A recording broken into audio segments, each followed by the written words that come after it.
Inovativno povezovanje klasične energetike s sodobnimi energetskimi tehnologijami je bila osrednja tema energetskega foruma, ki je potekal v okviru Pomurskega sejma gradbeništva in gradbenih materialov v Gornji Radgoni.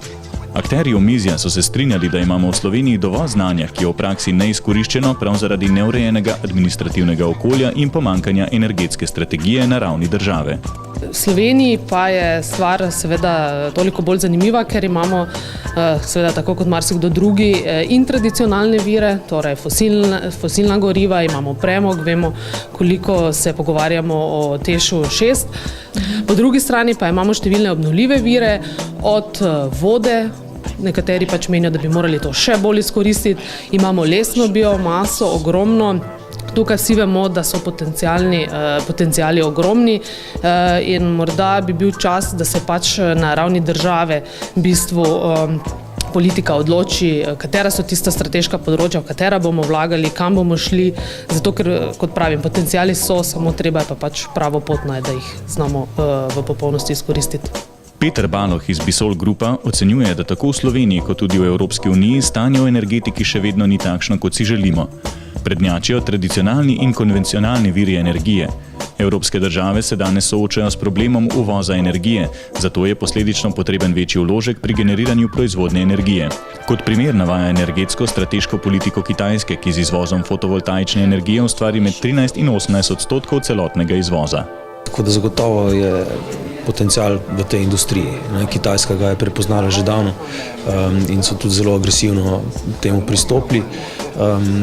Mi, ko vidimo produkte, se pravi, ki jih slovenska podjetja delajo in imajo potencial, vidimo, da je zelo veliko možnosti tako na shranjevanju elektrike, na fotovoltaiki, recimo na izdelavi krmilnikov, recimo za pametne hiše in tako naprej.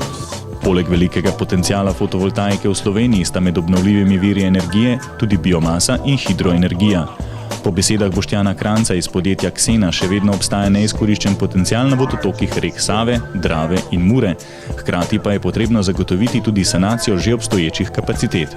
Kot zagovornik razpršenosti energetskih virov Kranc pripisuje pomembnost tudi premogovnim tehnologijam, saj tudi te postajajo vedno bolj okolju prijazne. Danes vemo, da je v bistvu ni problem v sami proizvodnji električne energije, problem je v sami regulaciji sistema. Zato potrebujemo to razpršenost nekih virov, da lahko mi v vsakem trenutku zagotavljamo določeno potrebo po nekem odjemu. To pomeni, da lahko tudi takrat zagotavljamo energijo, kadar ne sije sonce, kadar ne piha veter in kadar je tudi slab vodotok naših hudournikov.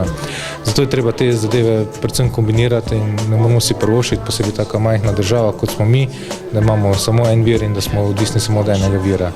Profesor dr. Andrej Kitanovski iz Slovenskega društva daljinske energetike bi si pri ocenjevanju primernosti energetskih projektov v Sloveniji želel več strokovnega mnenja. Po njegovih besedah je izvajanje državne zakonodaje na tem področju neučinkovito. Posledično se odločitve prepušča civilnim iniciativam, le-te pa so velikokrat tudi v nasprotju z nacionalnim interesom. Silvo Ropoša iz Elektra Maribor še dodaja, da je Slovenija energetsko odvisna država, zato potrebuje velike energetske projekte. Primere daljnovoda, ki jih mi predvsem na območju Pomurja gradimo, daljnovoda, ki jih gradi ELES po celotni Sloveniji.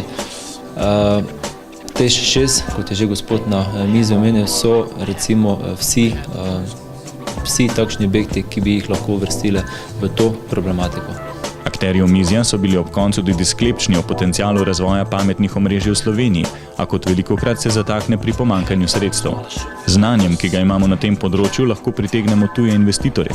Pred tem pa moramo temu primerno zagotoviti še zakonodajni in administrativni okvir.